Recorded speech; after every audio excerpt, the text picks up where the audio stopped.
Let's talk about what's going on with Pokemon Brilliant Diamond and Shining Pearl, because an early copy is out there and someone is uploading gameplay footage.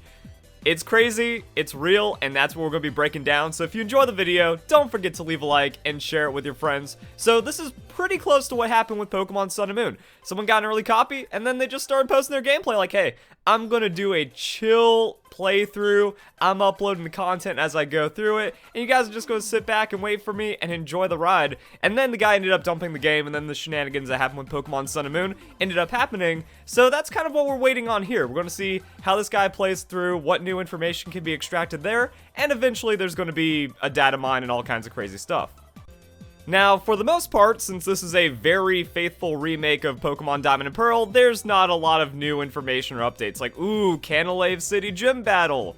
We don't have, like, new Pokemon or new generational stuff, and it's exactly what we know it's going to be, so nothing really interesting. However, a few spicy things have popped up, and that's what we're going to be talking about for the video. So confirmed, TMs are single use again.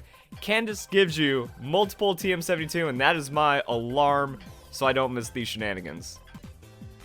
I actually don't hate it, because we are trying to kind of capture what happened back in Pokemon Diamond and Pearl, and it's already been confirmed that Pokemon VGC for the future is going to be held on Pokemon Sword and Shield, so this is not going to be like a crazy competitive game, even though it is definitely a step back. We get multiple of them, so it kind of makes the TMs have value again, and I can see that from kind of playing both sides. Like, it's a quality of life improvement over Pokemon Diamond and Pearl, but it's not a complete handout like we've seen with modern Pokemon. But because modern Pokemon isn't, or not modern Pokemon, but because Brilliant Diamond Shining Pearl isn't going to be competitive, then you don't need the handouts as much, I guess, even though hacking has completely ruined the system. But yeah, so I'm going to see how this plays out. Now, I don't remember all the TMs and TM acquisition from Pokemon Diamond and Pearl. I feel like it was Flamethrower, Thunderbolt, and Ice Beam that were the super really annoying ones to get.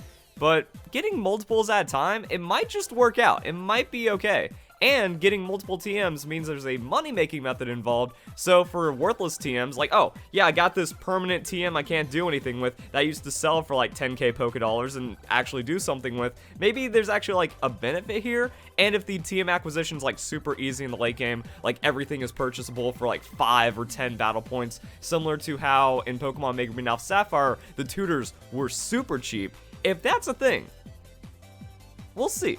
But I don't immediately hate it, and I'm going to wait for more information to come out because I'm not an idiot. I'm not going to immediately go, oh man, Nintendo and Game Freak sucks right now, even though Game Freak didn't even make this game, and I'm just all these perma-haters are just complete idiots, just complete nonsense. And it's really sad how much toxicity is in the Pokemon community because of it. But overall, I'm going to see how this plays out. Getting multiples definitely saves this. If it was single-use TMs again, that's hard to defend. That gets pretty rough, and that is maybe too much of a traditional experience. I'm really looking forward for the old school Generation 4 experience of Brilliant Diamond Shine Pearl. I like that they're not really adding too many new things to it, and they're only adding enhancements and quality of life with the underground. So I'm a huge fan of that. But going too far back, it's the thing. So this is in the middle, and we're going to see how it plays out, but I think it might actually be good, because I think there's way too many brats in the Pokemon community, and people are just way too entitled these days. So having to work for your things again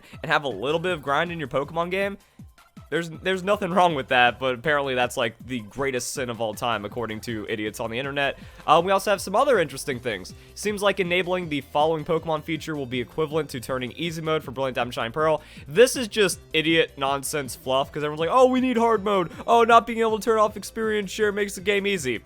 Those things are complete nonsense. However, there is a benefit to having Pokemon following you. Walking with Pokemon will increase their affection pretty quickly to the max, let's go. Also, just kind of affection in Pokemon X and Y. Did Pokemon immune with a lot of your Pokemon? Hey, they just tank out random hits or get all kinds of cool status buffs. So I mean, again, it's not oh man, look at Pokemon Brilliant Diamond Shining Pearl being this new baby easy Pokemon game. It's the same mechanic that we've had for the last 8 years, so I don't understand where all the negativity come from. The Pokemon community, not only is it just toxic and hateful and all that other nonsense, just full of hypocrites at this point. But yeah, having max affection means you get all kinds of cool stuff.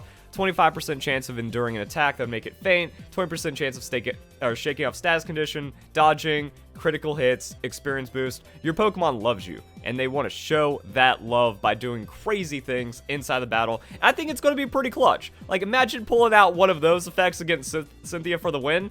Cynthia was never like a super hard trainer. Like, she was super easy when I beat the game back in Generation 4. Here's the secret, kids. Pokemon is an easy game. A hard mode doesn't change that. After you beat the game 1 or 2 times, like your first couple of Pokemon games, and then you understand how to not be a noob, game's easy. That's it. That's all there is to it. So the experience share doesn't change anything about the games, and Pokemon Affection is just a really fun mechanic that makes you feel more connected to your Pokemon. My god, I have never imagined anything more evil and plotting by Game Freak. Weird. And I also find even further hypocrisy in the Pokemon community, where they won't spend the little bit of time it takes to like breed legitimate Pokemon for competitive, and then they complain about saving an hour of grinding on wild Pokemon. Like, that's another big problem about Pokemon not being able to have added difficulty. If you're ever stuck, all you need to do is go out into the wild and then farm wild Pokemon for like 2 hours, over level, and then snowball it from there. Or use the X items. People are against it, but just like a natural thing that's baked into all the games, so not using it is stupid, and then complaining about the games makes it even more stupid. But like, yeah, so we have quality of life that saves time that people are complaining about, but then quality of life that saves time when it comes to like competitive breeding isn't enough.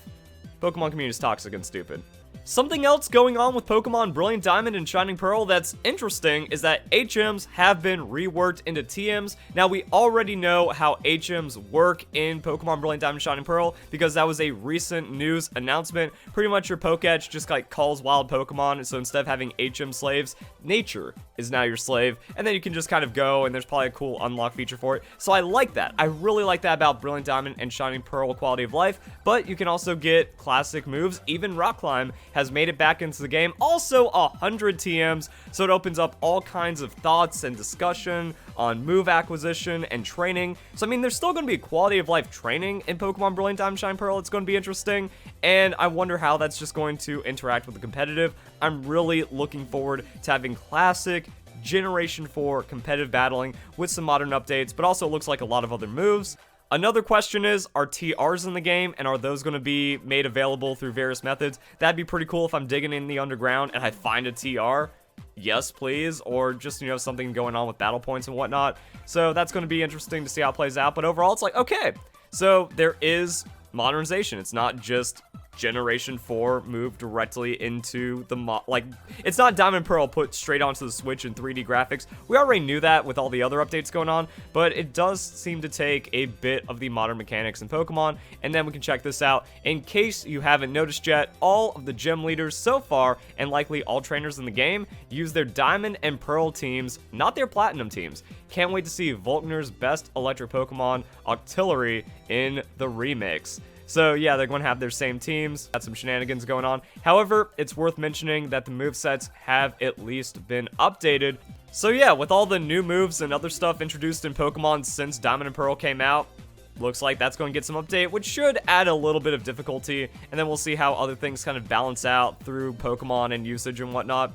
Now, I will say, the most frustrating thing about someone that ends up with, like, the earliest copy of a new Pokemon game, it seems like they are just the casualest player of all time, and somehow even bad at Pokemon, to where they take, like, forever to beat the game. So what happened with Pokemon Sun and Moon is, like, the guy just took his time, he's like, oh, yeah, now that I'm done and I've, like, beaten the game, I have no need for it. How do we dump the files? So we're gonna see, like, if that ends up happening, but yeah, like, the guy was, like, greedy with it, took his time, enjoyed it, and then gave it to the rest of the world. But that's the other thing, I'm like, I want to just know about the verse recorder. Where's the verse recorder information? I don't care as much about the gym leaders being the same. You know, there's going to be some about, like, the Cynthia fight. I don't care about the Cynthia fight. I need to know about the verse recorder. What about EV training? Have you gotten 11 proteins yet and tried to use them on a single Pokemon and see if you can max out that way? No, you don't care about the important stuff. And that was kind of like, that was like a thought that entered my head when I thought, and all trainers in the game? I was like, yo, Gyarados bro from original Generation 4. That's how you got your EV training back in the day. Hey, verse recorder. Hey, is the verse recorder in? What about Poke Radar? Are you that far along? You should be. Oh, you're going to have like a 30-hour playthrough of Pokemon Diamond and Pearl. You're not going to dedicate every waking moment of your life to this game now. Huh. Because pretty much everyone I know would call in sick to work, take a day off school, or pull like 48 hours straight and find a way to survive by sacrificing all of their life energy just to complete the new Pokemon game before anyone else. But then, like, the people that end up with the cartridge like, I'm gonna take my time, you know, I'm pulling a double shift at work today, can't play for a bit. It's also really weird that, like, everyone has capture devices these days, especially for the Nintendo Switch, except for the person that ends up with it. So now we're getting webcam or iPhone video of the Nintendo Switch screen. It'd be like that, but now we're going to keep an eye on the updates. But it's like, alright, this is the mundane stuff. These are the things we could already assume or just kind of figure out because it's Diamond and Pearl. So getting to the post-game is where things might get new and interesting, waiting for that drop where it's like, yo, we got the Platinum chapter, or something like that, or Datamine that just kind of, like, unburies all the hidden stuff that we're, like, still waiting to find out about. And then there is the note, these are Diamond and Pearl teams, not Platinum teams. We effectively already knew that just from looking at the trailers, where it's like, yeah, that's Diamond and Pearl, yeah, that's Diamond and Pearl, yeah, that should be in Platinum, but it isn't, yeah, that's missing, and then that's how we're getting all of our information. But here's how it stands. It's interesting, and game's gonna be out soon, so I hope you guys enjoy the video, hope you all have a nice day, thank you very much for watching.